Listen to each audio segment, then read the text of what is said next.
ನಮಸ್ಕಾರ ವಿಸ್ತಾರ ಜಿಂದಗಿ. ನನ್ನ ಹೆಸರು ಭಾಗ್ಯಶ್ರೀ ಅಂತ.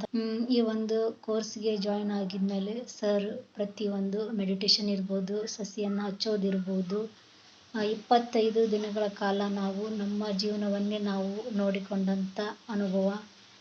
ಸರ್ ಹೇಳ್ದಂಗೆ ಹೊರಗಿಂದ ಏನಲ್ಲ, ಒಳಗಿಂದ ನಾವು ಏನಿದೆಯೋ ಅಂತ ಅರ್ಥ ಮಾಡ್ಕೊಳ್ಳೋದು.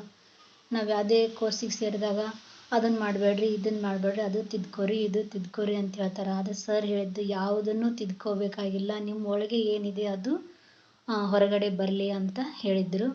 ಅವರು ಹೇಳಿರ್ತಕ್ಕಂಥ ಪ್ರತಿಯೊಂದು ಮಾತುಗಳು ಅಕ್ಷರಶಃ ಸತ್ಯವಾಗಿವೆ. ಮತ್ತು ಟೆಸ್ಟ್ಗಳನ್ನು ನಡೆಸಿದ್ದು, ಇದರಲ್ಲಿ ನಾವು ಏನು ಅಂತ ನಮಗೇ ಗೊತ್ತಿರದಂಥ ಮಾಹಿತಿಗಳೆಲ್ಲ ಸಿಗ್ತಾ ಹೋದವು. ಈ ಒಂದು ಜರ್ನಿ ತುಂಬಾ ಚೆನ್ನಾಗಿತ್ತು ಅಂತ ಹೇಳ್ಬೋದು. ಇದರಿಂದ ಭಾಳಷ್ಟು ಖುಷಿ ಸಿಕ್ತು. ಒಂಥರ ಚೆನ್ನಾಗಿತ್ತು ಜರ್ನಿ. ನಮ್ಮನ್ನೇ ನಾವು ತಿಳಿದುಕೊಳ್ಳುವಂಥ ಒಂದು ಅವಕಾಶ ಸಿಕ್ತು. ನಾನು ಯೂನಿವರ್ಸ್ ಹತ್ರ ಕೇಳಿದ್ದೆ, ನನ್ನ ಜೀವನದ ಉದ್ದೇಶ ಏನು, ನಾನು ಯಾಕಾಗಿ ಜನಿಸಿದ್ದೇನೆ ಅಂತ. ಇದಕ್ಕೆಲ್ಲ ಇಲ್ಲಿ ಉತ್ತರ ಸಿಗ್ತಾ ಬಂತು. ಈಗ ನಮ್ಮ ನಾವು ಹಾದಿಯಲ್ಲಿ ಮುಂದೆ ಸಾಗಬೇಕಾಗಿದೆ. ಅದೇ ಥರನಾಗಿ ಈ ಕೋರ್ಸ್ಗೆ ಎಲ್ಲರೂ ಸೇರಲಿ ಅಂತ ನಾನು ಹೇಳೋಕ್ಕೆ ಇಷ್ಟಪಡ್ತೀನಿ. ಎಲ್ಲರೂ ಈ ಕೋರ್ಸ್ಗೆ ಜಾಯಿನ್ ಆಗ್ರಿ. Thank you.